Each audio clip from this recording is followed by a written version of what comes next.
The question that is being asked is, should I keep waiting for the big writing idea? Should I keep waiting for the big writing idea? So the question is, what exactly is waiting? Yeah, what exactly is waiting? Does waiting mean that you don't get to do something while you wait?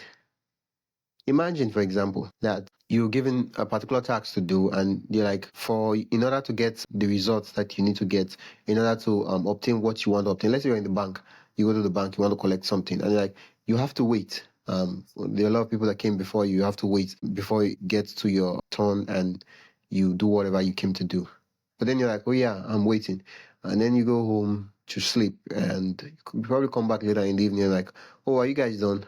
And they're like, well, there are other persons who have been around. You can't just go home and come back and expect us to attend to you. But like, yeah, but I was waiting. I wasn't doing anything. You have to wait. Now, the whole idea of waiting, it's because when you look at it this way, you're like, if you say you are waiting, does it mean the muse, you have an appointment with the muse? Like, oh, I'm waiting for 25th of so date, and the muse is going to give me a big idea, a great idea. Like, if you're waiting, what does that mean? Does it mean that the muse is going to suddenly give you a big idea, a great idea? Probably not. But we have this mindset that, oh, you have to wait for the idea and all those stuff and all those things. Yeah, big writing idea. So the question I'm asking is, what exactly does big writing idea mean? What does it mean? Yeah, what does it mean? So hopefully what we've done is we sit down, we ask ourselves that I'm not so much a good writer. Now, we don't say that. No. Now, full disclaimer before I go deeper into this podcast is me giving advice to myself on the stupid excuses that I've tried to come up with and busting it. So if it's valuable to you, great. But as much as possible, it's me talking to myself. So don't feel like I'm sounding like an expert or sounding like a guru. No, I'm just talking to myself. Yeah, but I keep saying you understand what I mean, right? Okay, so the question is, what exactly is a big idea, big writing idea? Yeah. Is it an idea that it's so brilliant that we've never seen in the world before? First, let's not forget that nothing is new in the world. Let's first hold that one in one side. Nothing is new in the world. No writing idea is new. Now, secondly, when you say you're waiting for a big writing idea, what that means is that you've said that you're not so good, but you would shift the job to the idea. So which means that if you get the big writing idea, all of a sudden you write one of the best work. All of a sudden you write one of the most brilliant work, which in a way, like, it removes all the responsibility from you. It removes all the fact that you can't control your craft, that you can't do anything. Everything is in the hands of the muse. And the question is, the muse is not someone that that is accountable. You can't sue the muse. You can't say, oh, the muse did this. Like, no, anything that whatever you write, you're not going to say the muse inspired me to do that. It's you that wrote it. So you're in control. Okay. So the first thing is that the big writing idea removes it removes control from your hand. It removes the authority from you. It removes the skill from you, everything, and puts in your idea of that the big writing idea is going to make you famous and everything. Now, imagine imagine you were told to plant seeds, and so for years you are waiting for a legendary seed, probably the jack and the beans, those kind of beans that would grow and take you to the land of giants. You're waiting for those seeds, and for years you don't plant anything. There's nothing you do, and you're like, if I just plant this seed is going to give me fruits that is worth a fortune. This seed, when I plant it, is going to produce fruits that are worth more than gold. Okay, well, seems like a great idea. The thing is, what would you be doing before you eventually get that seed? Would you sit down and be waiting and be looking and be waiting? Or will you just keep writing, keep planting, keep farming, and hopefully you get to see the seed? But if you don't, the different harvest you get would come together and be worth something. And when I say this now, most of us will be like, yeah, looking at it that way, yeah, it seems somehow. Yeah. First, I realized that the writer writes, and the identity of the writer comes from the fact that he writes. And so every other thing, the writer is a being, and the being for what? Someone who writes. Now, the writes is a continuous tense, which means he writes consistently and continuously. Like, it might not be every day, but he writes. So at a point in time, you're like, because the whole idea of big writing idea is I don't necessarily want to keep writing. I just want this big writing idea, which means that I just want quality stuff. I don't want quantity stuff. Okay, so now the question is, if you were to be given the big writing idea, would you be able to use your skill to do judicious work to it and tell and create a beautiful story? That's a question. Now, for me, I know that I don't have that skill yet, but how do I get the skill? Would I wait for a big writing idea and when I work on the bigger writing idea, I will eventually get the skill? Or do I keep writing and working on things that nobody gets to see in the world, but over time, they make me become a better writer, such that when I do write, eventually work on a particular idea and release it to the world, and people are like, wow, this is a big writing idea. He just wrote that idea and it was brilliant, and now his work is fantastic and groundbreaking. Okay, in a way to look at it, that's it. Let's come to the whole idea that you develop your skill through practice. Yeah, you develop your skill through practice. You don't only practice when in contests and all those competition. No, you practice every opportunity you get. You practice. And so you develop your skill such that when you're given the opportunity, you have that big writing idea, you are able to do judicious, you are able to do justice to it. You're able to write well and create something beautiful from it. Okay? Yeah. You're able to do something and create something beautiful for it. Now, let's not also forget that the fact that you're in the craft, the fact that you're writing, would expose you to lots of ideas that you would never have thought of. Sometimes you start a project, a writing project, and you're writing, you're like first 2, 3 pages later, and then you come with an idea like, wow, I could do this, and then I could do this, I could do this, I could do this. And then when you finish writing, you realize that, wow, this is a brilliant story. I would never have thought that this was a fantastic story if I had never started this work. Okay. Okay. So the quality over quantity, we do so much quantity in order to get quality. So you write and write and write a lot of work, write a lot of work in order to get really good at writing, such that now you just work on a couple of works and they're really good because you've built the skill over time. But until you build a skill, you work so much on quantity, so much writing and everything that probably will not even see the light of day, but you keep working on them because you want to improve, because that's the way you will improve. That's the way you build your muscle memory. That's the way you train your brain to get really good at this thing called writing. Okay, so the question is, writing while waiting. What exactly are we waiting for? We're waiting for the muse. Is the muse setting? Now, let's not also forget something, that we all pray, we all wish to live a very long life. But we've seen people who died at a very young age. Yeah, nobody like. So the question is, are we good when we put that frame in mind that we are all going to die, and we are sure that we'll die, we are certain that we'll die, but we do not know when. We expect, we wish, we pray for it to be a very long time into the future when eventually we'll die. Now I look at some of the writers that died at a very young age, and some of them that we read their work and we're like, wow, that's brilliant. And I'm like, what if they were waiting for the big idea and they never wrote? What would have happened? Probably will never have any of their work in literature. There will be nothing of those authors or those writers. You see? So I'm like, okay, we just have to keep writing. And it's only in writing that you'll find the best idea. Every other thing, you won't really get it. So if you are not in the game, you are a spectator. It doesn't even matter who you are. If you're not in the game, if you're not in the ring, you're a spectator. That's who you are. You are watching the game.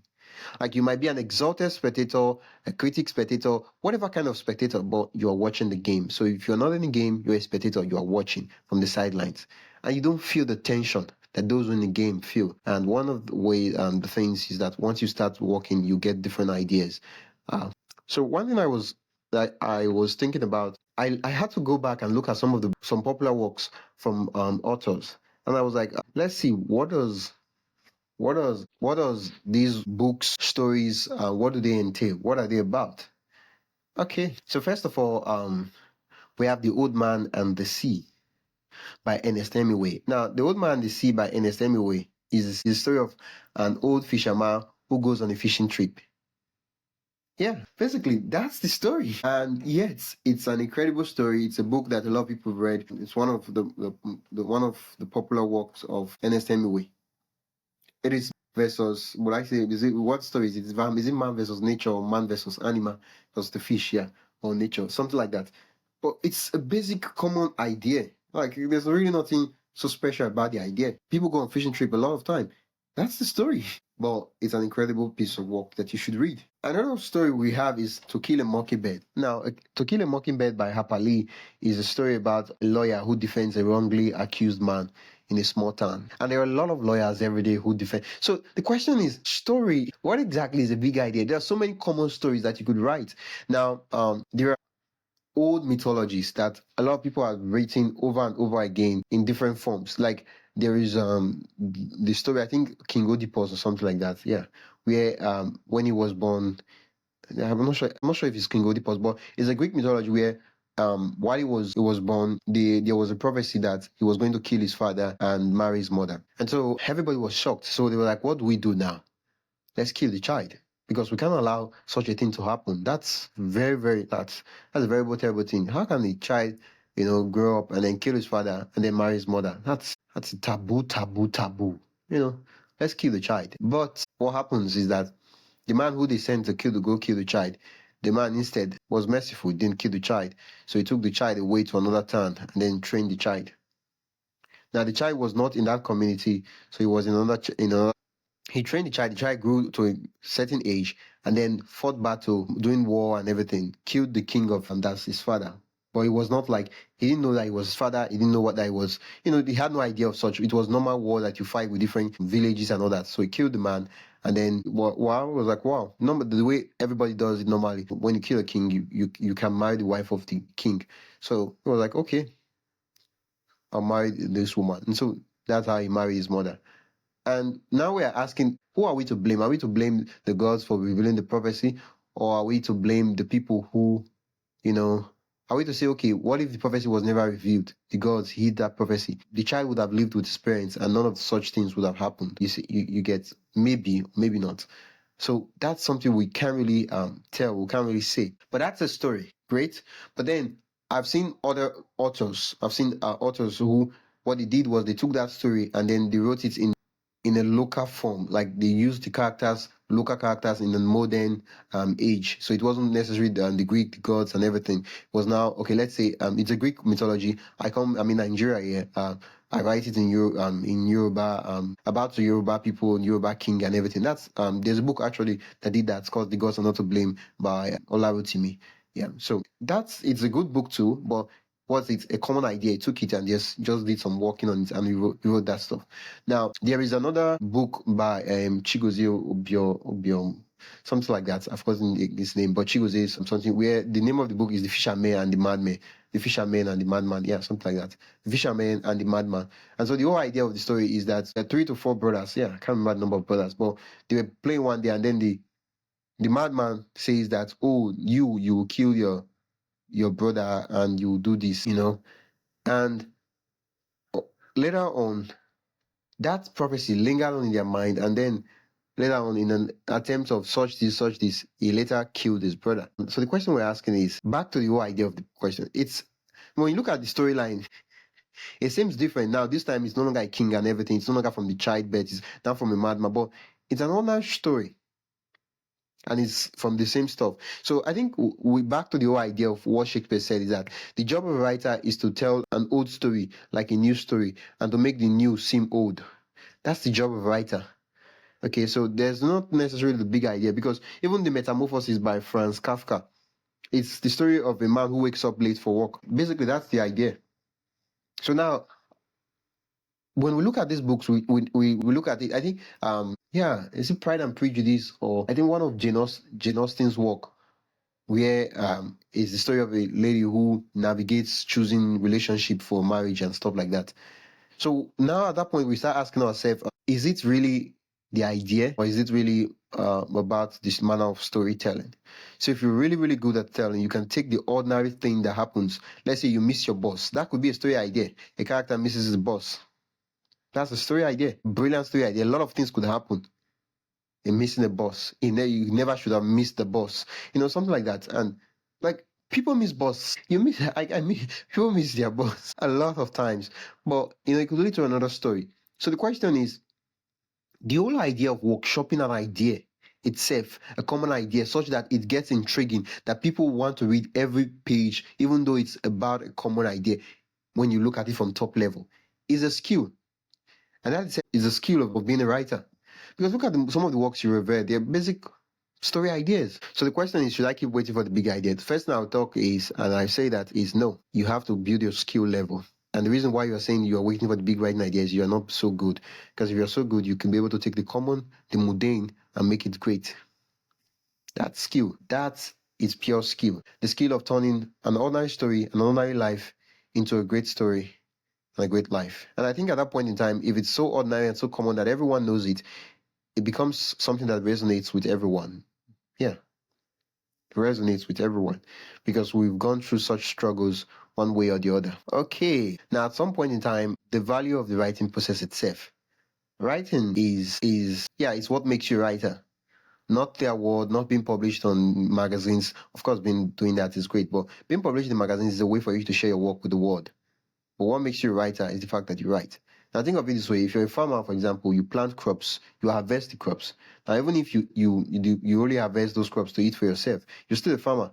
And even though you don't sell like to the world and mega international supply and all that, you're still a farmer. You get the work itself is what gives you the validation of being a farmer. And so no one can take that from you as a writer. The process itself of writing is what makes you a writer. No one can take that from you. Literary magazines, something can happen in the future where you could get cancelled on whatever they call this stuff nowadays.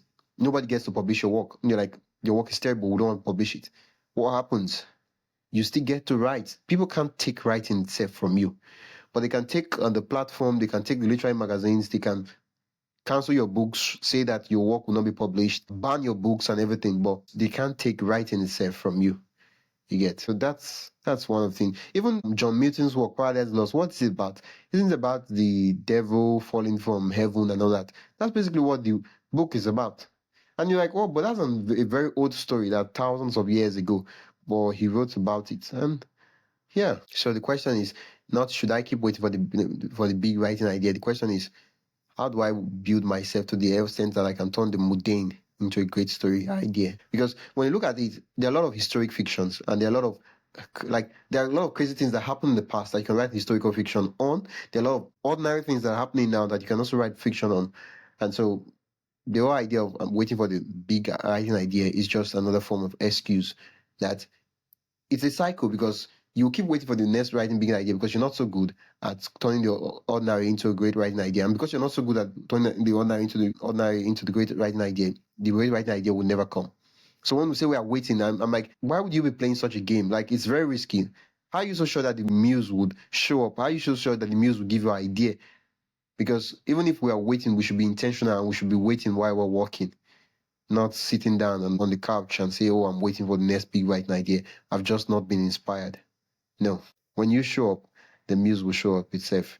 And so you've been listening to the Build Writing Podcast, and my name is Oyemichi Nwakonam, and you've been listening to me busting my writing excuse. I'd love your thoughts on this question. Should I keep waiting for the next big writing idea? Send me your questions to buildwriting.com/podcast and click on the appropriate button. And I'd love to feature your recording on the podcast. Also, I would also love to know what other questions you have. Send me a question. And please do join the newsletter. Every week I send a newsletter of my progress as a writer. So you can go to buildwriting.com/newsletter to join the newsletter. I'll put a link in the show notes and the description. Okay, until next time, keep writing.